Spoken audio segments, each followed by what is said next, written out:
Shalom. Saya akan sharing tentang Yahweh Jireh atau Jehovah Jireh.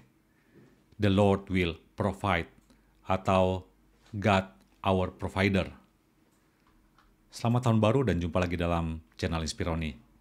Mari kita bersama-sama di awal tahun ini merenungkan tentang Allah sebagai Jehovah Jireh atau Yahweh Jireh dalam kehidupan kita. Bicara tentang Allah sebagai provider, sebagai penyedia, itu berarti Allah itu adalah penyedia yang ultimat, penyedia yang unlimited, artinya penyedia satu-satunya yang tanpa batas, tanpa limit dalam kehidupan kita. Nah, sebagian orang mengartikan secara sempit, oh berarti Allah itu penyedia segala sesuatu dong, mulai dari beras sampai ke emas dan barangkali filamas atau mas-mas berkelas. Eits, tunggu dulu. Betul, di satu sisi Allah itu adalah provider yang total buat kita. Amin. Tanpa Dia, kita hanya butiran debu. Nggak ada artinya. Kita akan kolaps sama sekali. Tapi, kita perlu ngezoom, yaitu melihat dari dekat makna Jehovah Jireh ini dalam konteks Abraham terlebih dahulu, dalam Kejadian pasal 22, lalu kaitannya dengan Allah di dalam Kristus yang menjadi sentral di dalam Alkitab.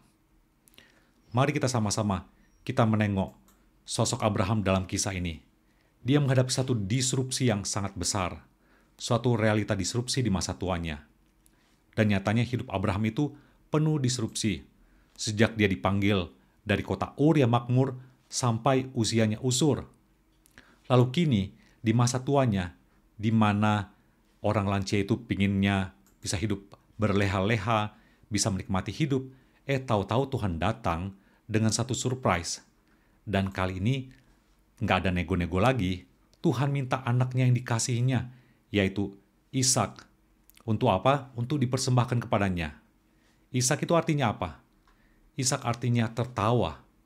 Anak atau putra yang membawa tawa, sukacita, kebahagiaan, kegembiraan itu kini hendak direnggut dari hidup Abraham. Coba kita berandai-andai, kalau Tuhan misalnya minta dirinya untuk dipersembahkan, kira-kira masalah nggak? Abraham mungkin komentarnya akan seperti ini. Ah, siap Tuhan. Kalau Tuhan minta istrinya, wahai Abraham, persembahkanlah Sarah istrimu itu kepadaku di Bukit Moria. Abraham awalnya mungkin berat, tapi ujung-ujungnya ya sudah diikhlasin aja deh. Kita nggak tahu berapa persen ikhlasnya Abraham. Tapi ini benar-benar berat karena Tuhan meminta putra satu-satunya, kebahagiaan yang dia miliki bersama pasangannya yaitu Sarah di hari tua mereka. Tapi di sini kita melihat Abraham itu bisa ikhlas melepas. Rahasianya apa? Yaitu ketaatan Abraham. Imannya itu didasari oleh keyakinan kepercayaan Abraham yang besar pada pribadi Allah. Dan itu terungkap pada deklarasi Abraham mengenai Allah dalam Kejadian pasal 22 ini. Jehovah Jireh artinya adalah apa? Allah itu melihat, the God who sees. Tapi bukan hanya Allah melihat semata, tetapi Allah, kalau dalam bahasa Ibraninya, itu berarti merasakan dan mengalami, lalu dia menyediakan. Inilah makna pribadi Allah sebagai sahabat yang dekat, erat, dan peduli. Ada empati yang besar dari Allah. Nah, sebelum muncul sebutan Jehovah Jireh, Abraham sudah mendeklarasikan Allahnya itu sebagai Elohim Jireh, yaitu pada ayat yang ke-8. Elohim itu punya makna yang agung, yaitu Allah pencipta, Allah yang kuat, yang perkasa, yang powerful, Allah yang maha besar. Elohim itu juga mengindikasikan Allah Tritunggal. Perhatikan, Allah Tritunggal itu adalah Allah yang melihat. Bapa yang penuh kasih melihat kita, lalu Bapa itu mengutus Kristus, lalu ada Roh Kudus sebagai penolong. Dialah Parakletos yang menjadi penghibur, pendamping bagi setiap kita. Lalu dalam ayat yang ke-14, kemudian muncullah deklarasi dari Abraham bahwa Tuhan itu adalah Yahweh Jireh, Tuhan yang menyediakan, Tuhan yang sudah menyediakan apa yang dia butuhkan. Nah, bicara tentang Yahweh Jireh ini, ternyata ini unik dan menarik, karena ini terkait dengan El Roi. Kita tahu dalam kisah dari Hagar, yang juga masih terkait dengan Abraham, Hagar ini karena dia mengalami pengusiran, penolakan, dia akhirnya apa? Terdampar di padang gurun. Sepi, hening sendiri. Dia putus asa, dia desperate, akhirnya dia berseru kepada Tuhan. Dan Tuhan melihat. Tuhan merasakan apa yang dirasakan oleh Hagar, dan Tuhan memberikan pertolongan, memberikan jawaban dari apa yang menjadi pergumulan dari Hagar ini. Nah, ngomong-ngomong, ini kita pilih mana? Pilih stay di gurun seperti Hagar atau dusun? Tapi kalau zaman sekarang, sebenarnya nggak masalah mau di gurun atau dusun. Yang penting ada Jehovah Jireh, Tuhan yang menjadi penyedia.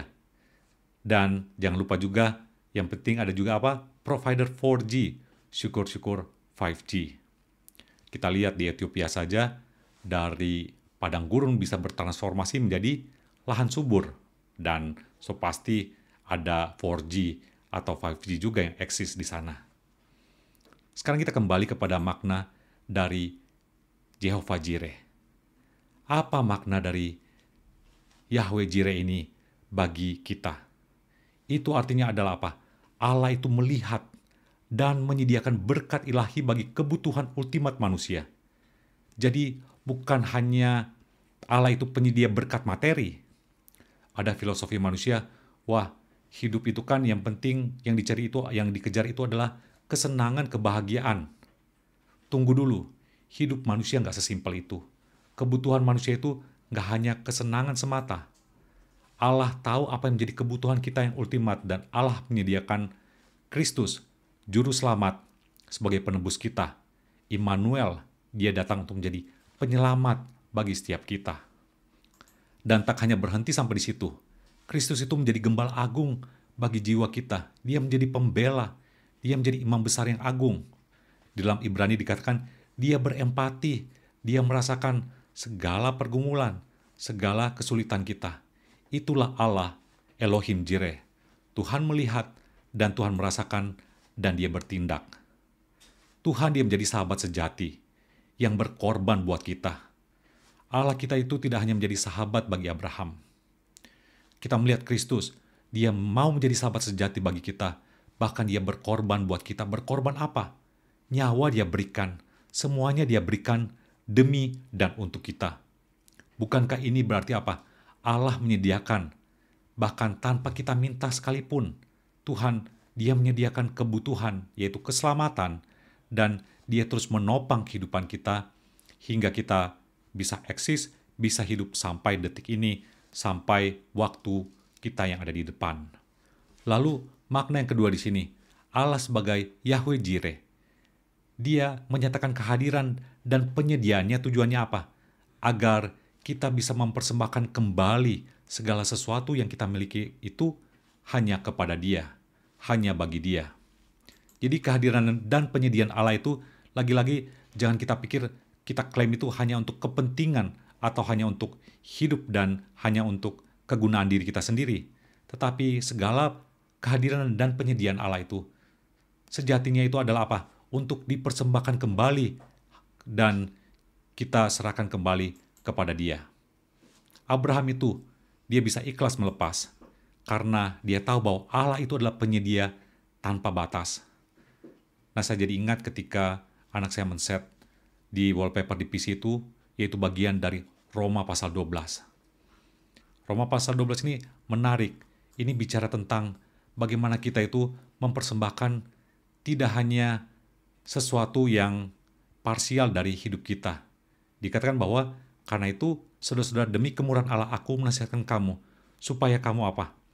Yaitu mempersembahkan tubuhmu sebagai persembahan yang hidup, yang kudus, dan yang berkenan kepada Allah. Tubuh di sini berarti totalitas hidup, totalitas diri kita. Itulah worship.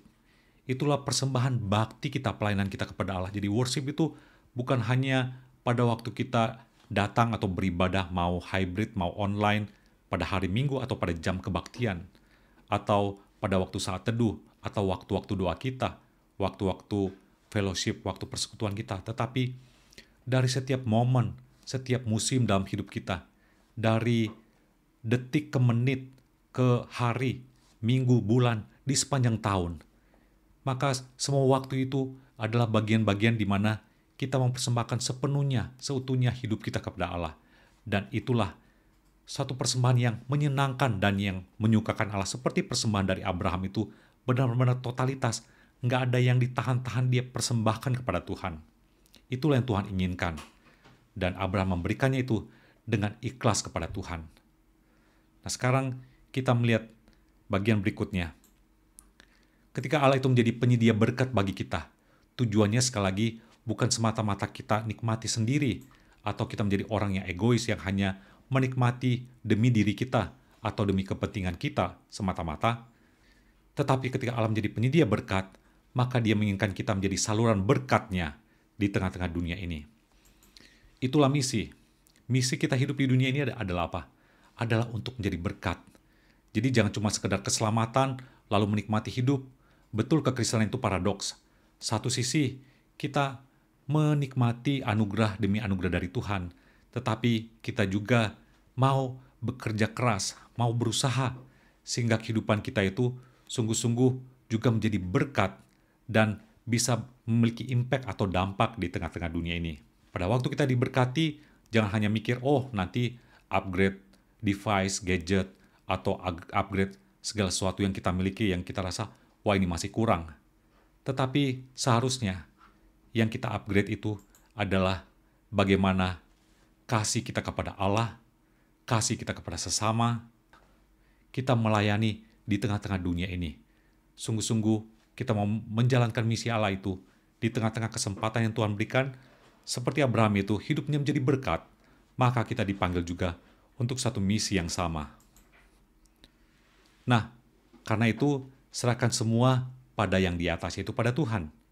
Buanglah semua cemas, semua khawatir. Dia akan menepati janjinya sampai tuntas dan lunas. Tuhan kita, Yahweh Jireh, tak akan memberi kita emas, tetapi belas kasih dan berkat yang lebih dari lautan luas. Ini yang sepatutnya kita imani dalam kehidupan kita. Allah kita itu adalah Allah, the Lord will provide, dan Dia sudah menyediakan kebutuhan ultimat bagi kita, dan Dia juga pingin kita itu sungguh-sungguh menjadi berkat. Nah, sebagai penutup di sini, saya mengajak kita bersama-sama pada waktu kita berdoa kepada Tuhan, mari kita datang, kita berdoa dengan Elohim Jireh dan Yahweh Jireh itu di dalam doa-doa pribadi kita. Lalu, reminder juga dalam doa, bagaimana kita juga menjadi living sacrifice, persembahan yang hidup seperti Roma pasal 12 ayat 1 dan 2 itu. Lalu kemudian kita bisa set alarm. Alarm itu bisa di pagi atau di siang, atau di sore atau malam hari, sebagai reminder untuk kita berdoa. Sebagai reminder untuk kita Kita selalu mau mempersembahkan hati kita, pikiran kita, seluruh hidup kita, waktu kita, dan apa yang kita miliki, kita persembahkan untuk menyenangkan, untuk menyukakan Tuhan. Bukankah kita dipanggil, tujuan hidup kita adalah untuk memuliakan Tuhan, dan kita mau menjadi berkat dengan melalui diri kita, Tuhan itu dikenal. Tuhan dikenal, yaitu Dia menjadi penyedia segala sesuatu, tidak hanya buat kita, tetapi juga buat orang-orang yang kita ingin agar mereka juga bisa mengenalnya secara pribadi. Demikian sharing dalam video ini, semoga menjadi berkat. Oke, jangan lupa untuk like, subscribe, dan share channel ini. God bless you all.